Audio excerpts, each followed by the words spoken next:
Good morning. You're tuned into Aluta Continua here on CKCU 93.1 FM. I'm Monique.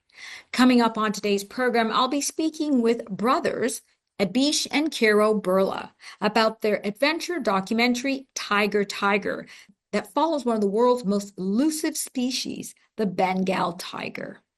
Good morning, Abhish. Good morning, Keero, and welcome to Aluta Continua. Thank you very much for having us. It's a pleasure to be here. So, Tiger Tiger, tell me about this film. Keero, we'll start with you. Thank you. Tiger Tiger is an epic adventure film that promises to take viewers to a place that very few people in the world ever get a chance to go to.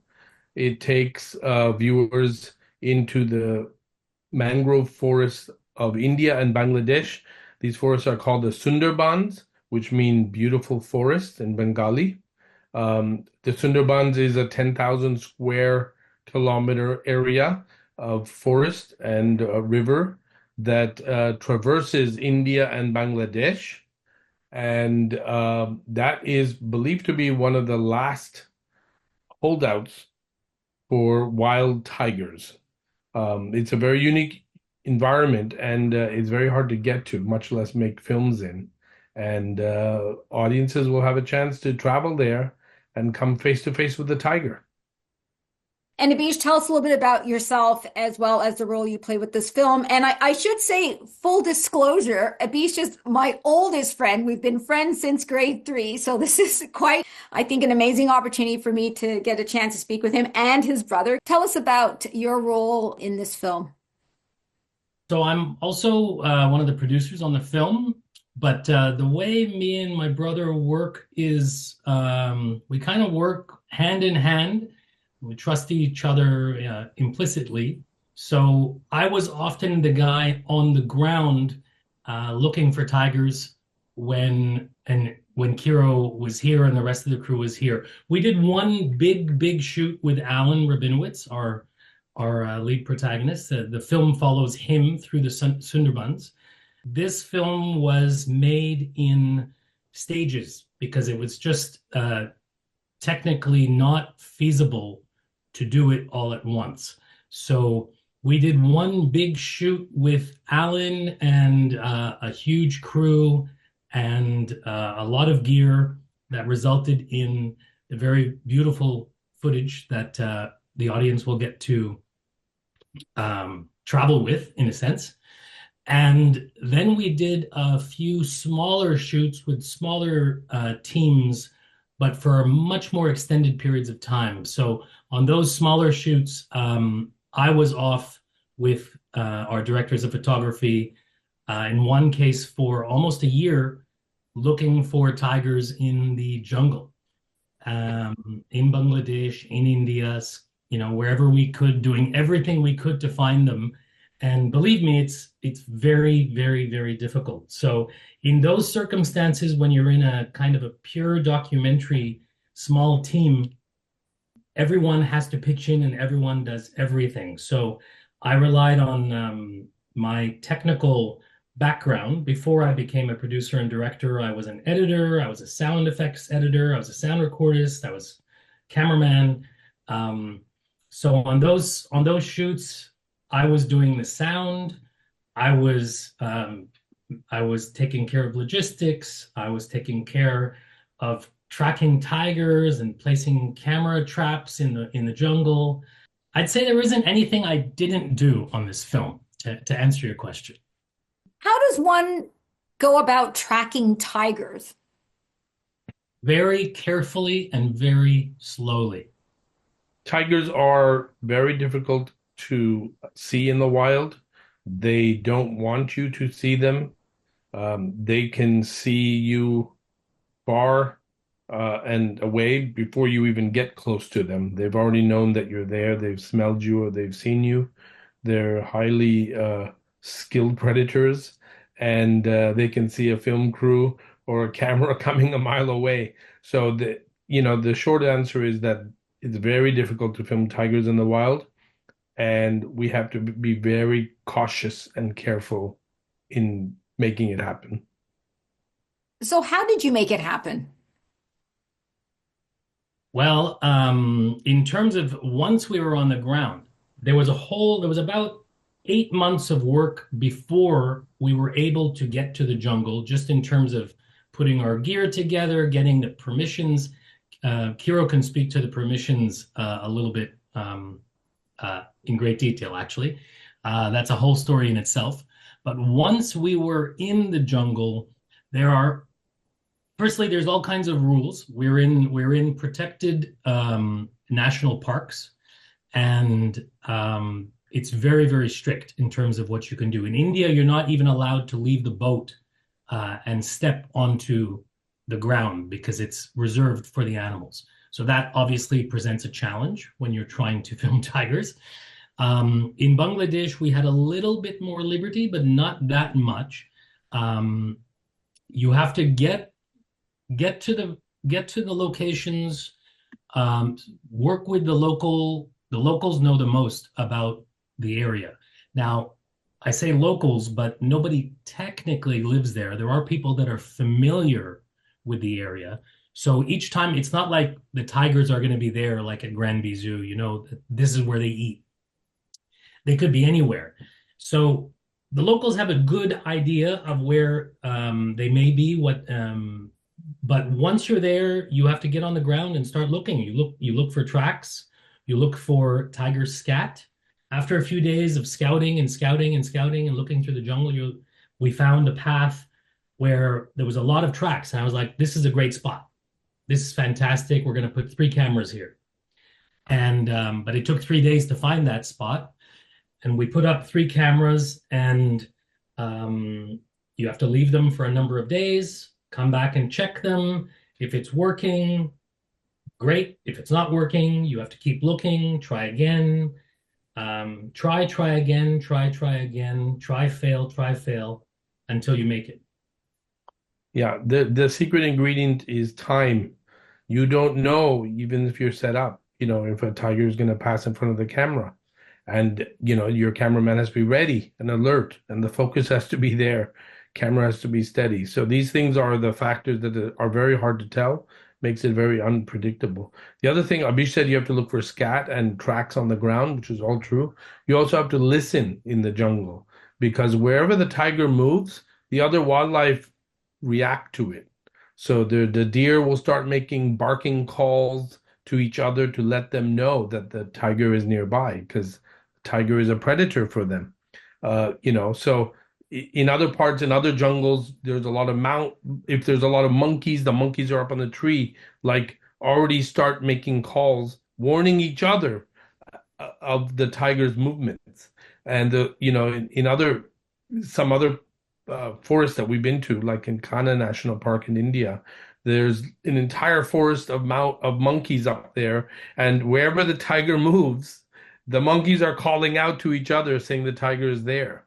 So even the tiger has a hard time moving in peace through the jungle. So you have to be really attentive and use all of your senses to kind of track these animals and be ready to film with them. You also have to be extraordinarily careful, because you do all this work to find them, but when you find them, you want to find them in a way that it's safe for you to film them, and your cameraman is going to come back alive in one piece with the footage. So in some cases, in one case, what we did was we built a 6x6x6 iron cage out of steel that had a door and a lock, that we put our cameraman in, and we would all go in, and we would drop him off. We would be 10 people to go in, making noise as we go in so that it was safe. We would install him in the cage, close the cage, and say, all right, see you in 12 hours. And then he had a radio, and he was safe, and he had water, and he had some food. But no, he couldn't have food. He couldn't have food, actually. He had to tough it out. But yeah, one of our approaches was to put a cameraman with our big cameras in an iron cage and leave him for 12 hours a day. Filming tigers is not for the faint of heart. It is not. It is not at all. It's not. You have to be extraordinarily cautious, respectful, on so many levels. You have to be respectful of the local culture, of the all the other animals of the area in general. It's not like we're just after the tigers and we can go in and destroy the area all around, because it's all of it is in a sense sacred space, because this is the whole film is about saving space for tigers, living with tigers, humans and tigers finding a way to coexist. So we approach on every level the film and the filmmaking with that respect. Abhish, you mentioned that Keero had to deal with some of the logistics in regards to getting permission to film. Keero, tell us, what was that like? It was tricky. The Indian government is approachable, and we've actually have filmed in India extensively, so we have some relationships there. They like when people come in and they want to celebrate their culture and their beautiful land through stories. So we approached them to make this film, and they were actually quite open to it, but it is a massive bureaucracy. So they have to go through the Ministry of Agriculture, and then they have their own people, and the paperwork is just really incredible. It takes a long time to pull off. You have to be very patient also before you're allowed permission to go in and be able to even step foot there and do a scout. At the same time, we were also filming in Bangladesh, an area that Abhish and I have not filmed in before.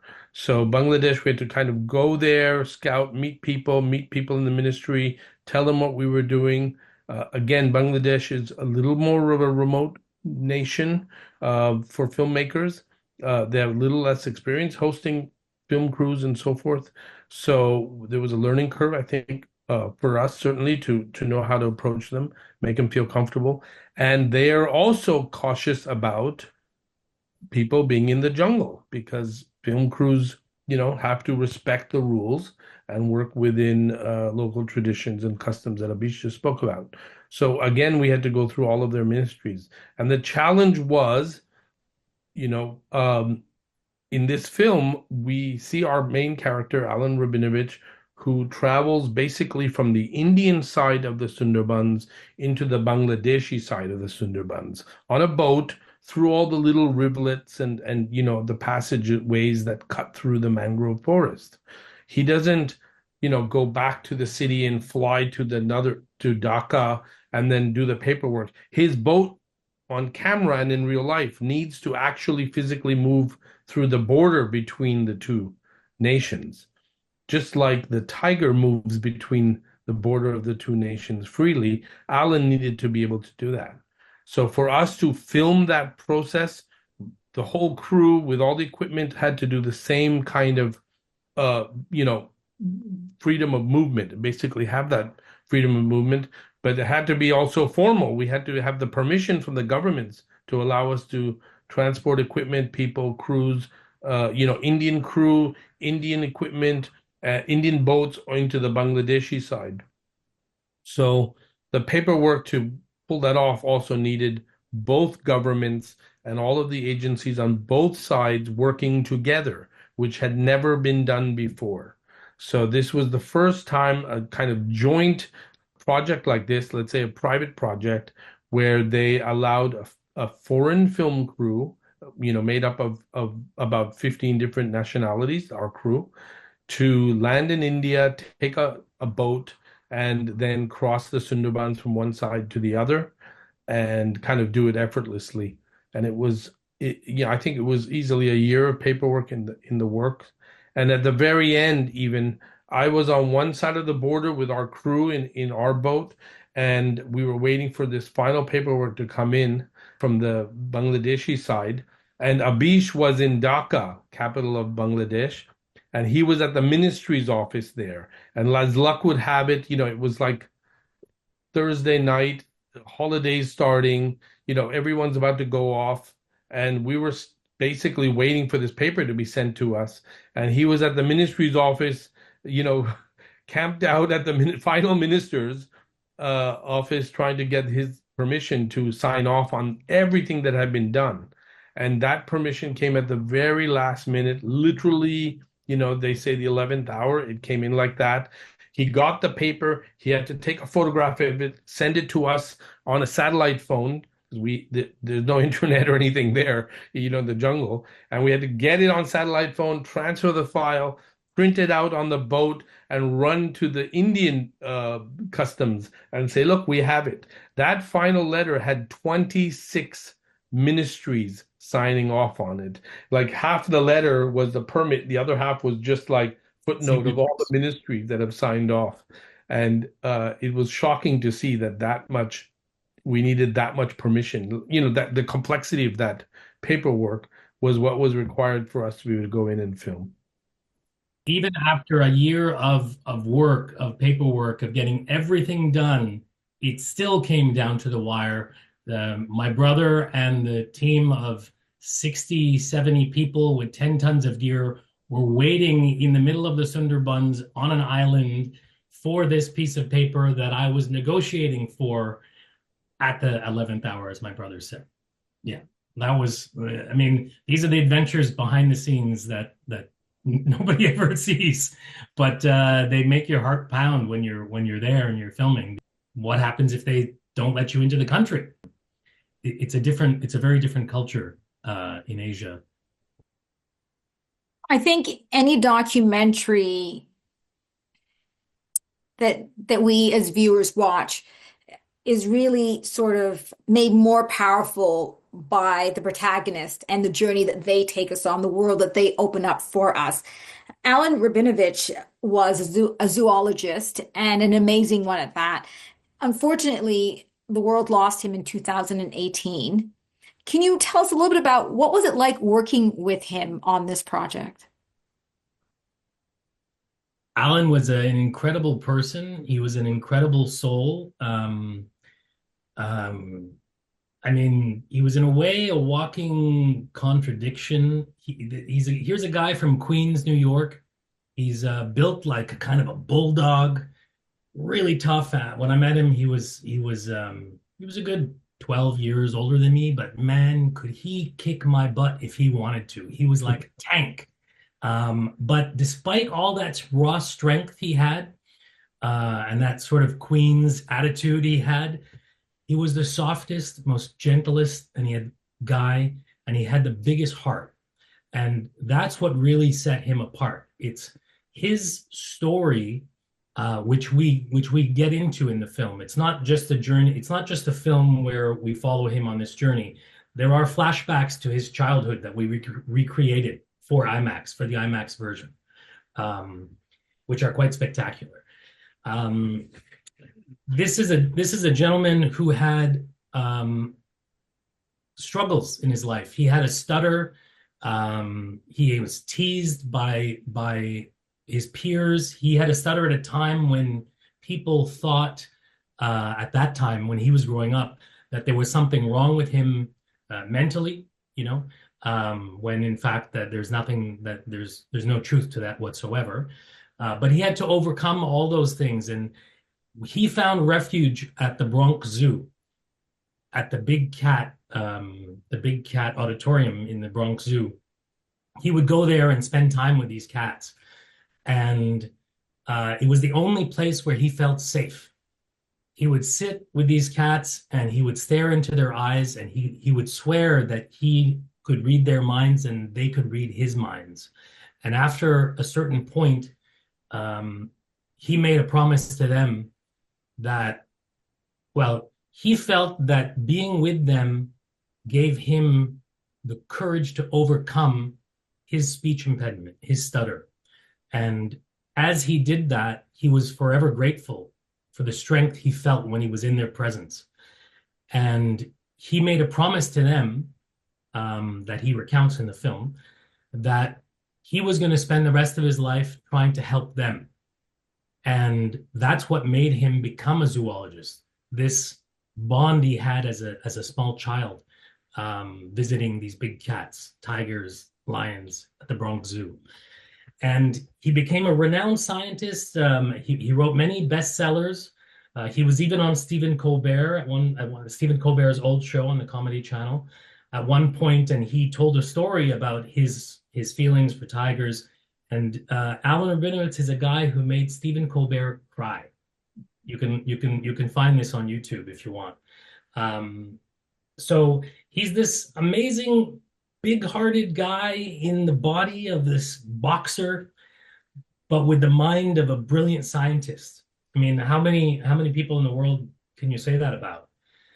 Just an extraordinary person, and he was dedicated to saving and doing the best he could for big cats. And that's not just including scientific research and studies, but his best-selling books about big cats.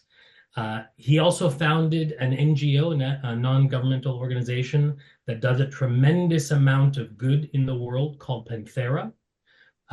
They have programs all over the world helping big cats and helping essentially finding ways for humans to live with big cats, which is the big issue. We as humans want to take over the planet and have everything. And if we do that, there won't be any animals left. That's really the issue. We need to set aside space for these animals. And as Alan says, if you save a tiger, you're not just saving that tiger, you're saving everything that lives in that tiger's range. And a male tiger has a range of about 500 kilometers square. So when you save an area big enough to support a few hundred tigers, you're saving an entire ecosystem, because that amount of space is required for those tigers to live. So saving tigers isn't just about saving tigers and saving big cats or saving lions about saving lions. When you save these big apex animals, you are saving the entire environment that they live in. And that was his life's work. He was an extraordinary individual.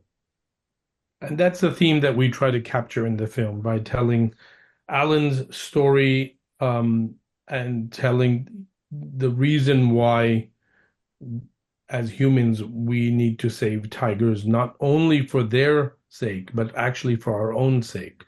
When you save the tiger and its ecosystem, as Abhish said, that ecosystem helps humans. It nourishes us. It creates an area where we can thrive. And we have to see that connection in order to appreciate why ultimately these big apex species are so important and vital to our own survival.